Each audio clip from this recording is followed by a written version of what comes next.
What's up guys, it's Nathan here. Today we're going to dive into the ongoing struggle faced by landlords and property investors in refinancing their fixed rate mortgages, the potential effects of interest rate hikes on the real estate market, and the Reserve Bank's latest thoughts on monetary policy. So if you're an investor or just interested in the economic landscape, then this video is for you. So buckle up and let's dive right in. An estimated 275,000 landlords are finding it increasingly difficult to refinance their fixed rate mortgages, and those who own multiple properties are facing even more pressure as lenders impose strict borrowing criteria.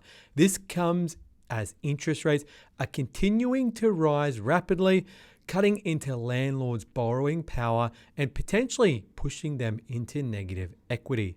As a result, these challenges are being faced by more and more landlords and could force them to sell their investment properties once their fixed rate loan expires this year.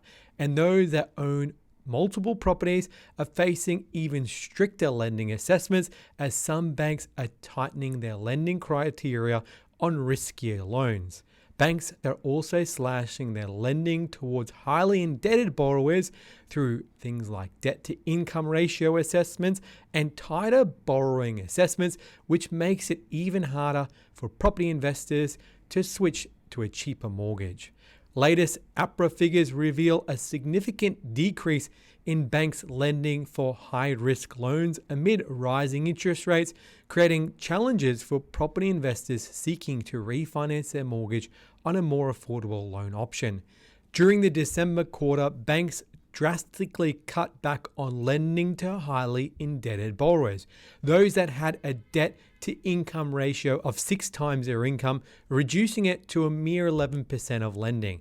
This was a significant drop compared to a whopping 24.3% share we saw in just a year earlier.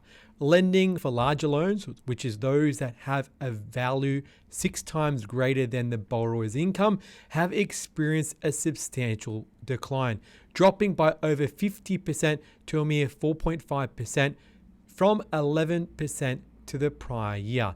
The proportion of low deposit loans, those that have less than a 10% deposit, has also fallen at an all-time low to 5.9%, a decrease from a previous 6.2% of the last quarter. The investor segment also experienced an even more significant drop, plunging to a mere 2.3%. And if you find value in these videos, please consider hitting that subscribe button, as it really helps out the channel. And a big thank you to all our subscribers for your support. Inspires us to create more content we hope you enjoy. Investors are now searching for higher rental years, which is pushing them into cheaper regional markets such as Wagga Wagga, Townsville, Rockhampton, and Mackay. However, lenders are still imposing restrictions on some of these regions and locations due to environmental issues and the state of the local economy. This can make it even more difficult for landlords to secure finance in these areas that are creating a better return on investment.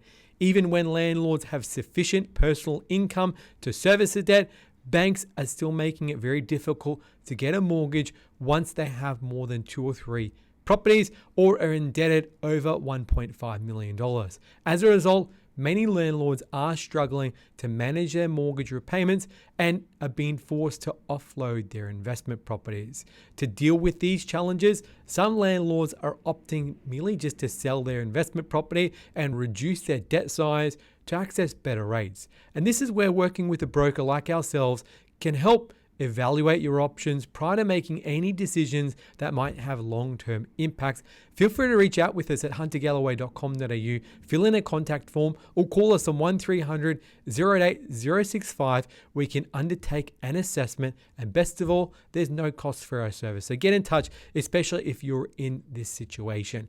We've seen the Reserve Bank hinting that a pause may not be too far away, with the possibility in either next month or the month after, but it's also warned that they will continue to do whatever necessary to bring inflation into line. While inflation is likely to have already peaked, the cash rate might need to increase a bit more in order for the Reserve Bank to meet their target of inflation, which is between 2 to 3% they're hoping to achieve by mid-2025.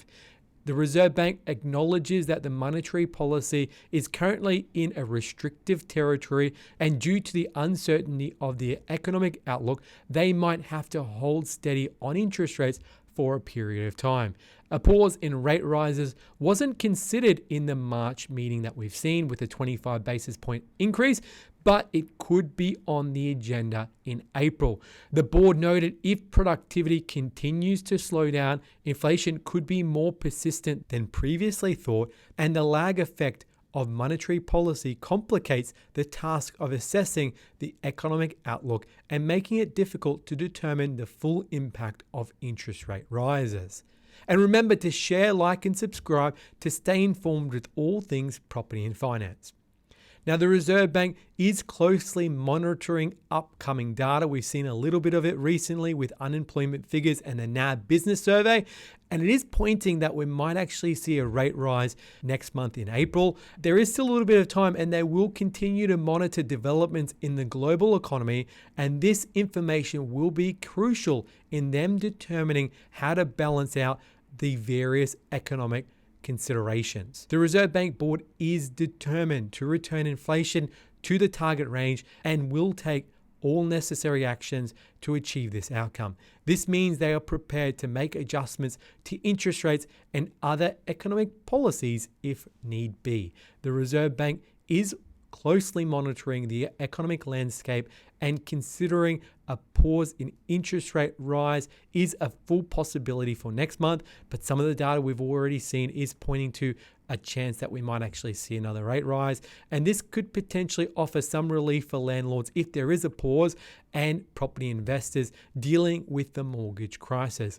We'll keep you up to date on further developments, so make sure you stay tuned in. And as always, let us know your thoughts in the comments below. And remember to hit that subscribe button to keep up to date with all things property and finance. While it does remain uncertain how the market will evolve in the coming months, it's crucial for landlords and investors to stay informed and make well-informed decisions. And did you know, here at Hunter Galloway, we're mortgage brokers that deal with people Australia-wide. So if you're looking for assistance and need a great mortgage broker, hit us up. There's no cost for our service, and you can contact us by visiting huntergalloway.com.au and filling in a contact form, or calling us directly on 1300 088 065. Guys, thanks for joining us today, and we'll see you again next time.